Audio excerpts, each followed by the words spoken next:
Hello dear students, welcome back to your biology class and let's continue our chapter with the next topic, Components of a cell. So till now we know that biology is the study of life and cells are known to be the basic fundamental unit of life. So in order to study the functioning of life, we need to study the functioning of cells.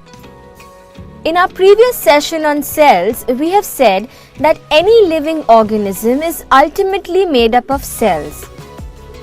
So the functions that we perform will be similar to the functions that a cell performs. Like say for example, respiration, growth, reproduction, all these functions are performed both in an organism as well as in a cell. But in a cell, it all happens at a cellular level. Now, a living organism may be of two types, an animal, which also includes humans, and it can also be a plant. So, since these two living organisms are different, they will be made up of two different types of cells, that is, an animal cell and a plant cell. So, let's look at what these cells are actually composed of. But before that, I want you to know that both these cells differ from each other with respect to their structure and also they differ with respect to their contents.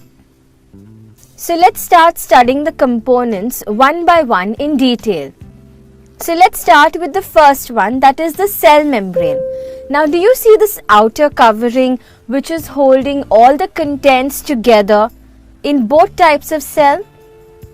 Yes, this lining or covering that helps to compartmentalize a cell is called its cell membrane.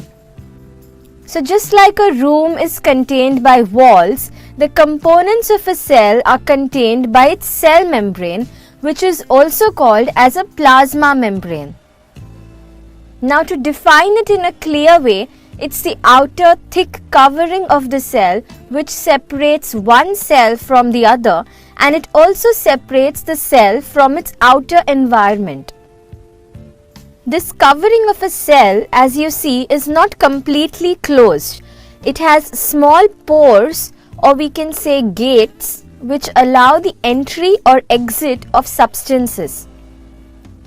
Now simultaneously, this membrane also restricts some substances which are not needed by the cell. And scientifically, we call such a membrane a semi-permeable membrane. So in a simple way, we can imagine it to be a school gate which allows only the students and teachers of that school to enter the gate. Now there's also something called as a permeable membrane. So in contrast to a semi-permeable membrane, this permeable membrane will allow the entry and exit of all types of substances in and out of the cell. But a cell membrane is always a semi-permeable membrane. Now coming to the second component, that is a cell wall.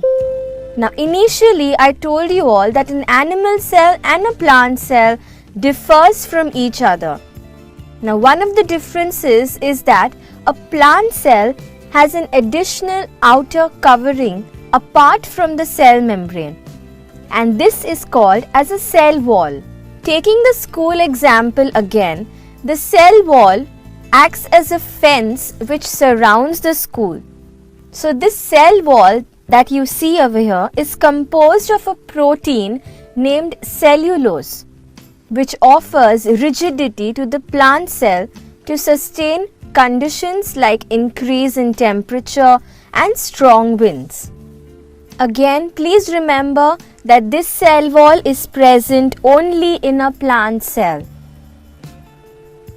Coming to the third one, that is cytoplasm.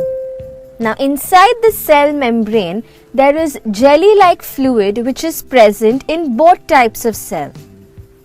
Now the function of this fluid is that it acts as a medium for transportation of substances in and out of the cell. Cytoplasm not only helps for transportation, but it also helps to hold various organs of a cell. So we all know that a human body is made up of various types of organs. Similarly, a cell has different organs to perform different functions. But we won't call them organs, we call them cell organelles. These organelles are found to be free-floating structures in the cytoplasm. So as we spoke about two different types of living organisms, plants and animals, we all know that both these living organisms have different roles to perform in the environment, and hence their functions are also different. So accordingly, they have different types of cell organelles which help them perform these functions. And we'll be learning about these cell organelles in detail in our upcoming sessions. So till then, here's a small exercise for you all. It's like a revision of the components of a cell. I want you to label the components of a cell that we just learned. Can you do this? So let's get started.